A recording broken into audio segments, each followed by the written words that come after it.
We have talked before right here about a mental health condition that thrives in secrecy, eating disorders.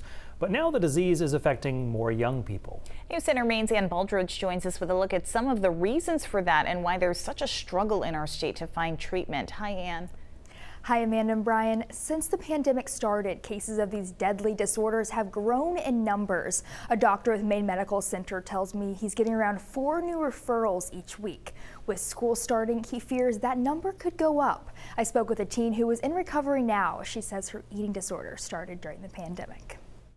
I was locked away in my house for a long time, and really there was nothing else to do but eat a lot of food and just sit around, not get a lot of exercise. Alice was 13 when the pandemic started. Now she's 17 and 2 years into her struggle with an eating disorder. Coming out of quarantine and kind of seeing people again, I got a lot of comments on my body and how much I had changed.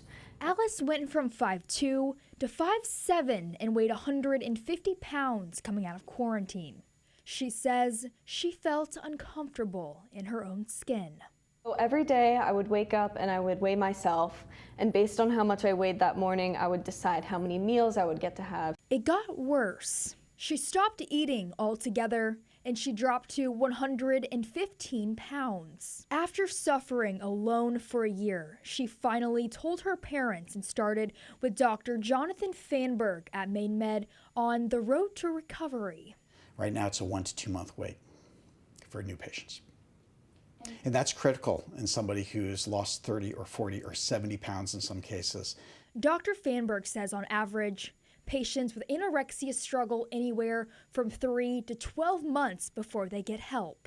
He says some of the first people to notice eating disorders in young people are teachers and school nurses. To enter a cafeteria with hundreds of people who can potentially watch you eat or watch what you're eating usually means that people with eating disorders just don't eat.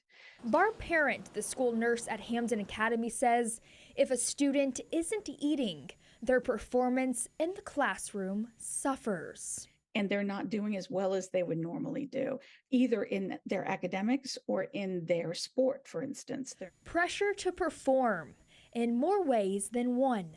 It's definitely a big problem with my age range and with the development of social media, seeing all these edited photos and things that aren't quite real. You want to become the beauty standard, and it's not a healthy way of living. According to Dr. Fanberg, there are very few counselors who have experience with eating disorders in Maine. That's creating a bigger issue for treating this disease. Amanda and Brian.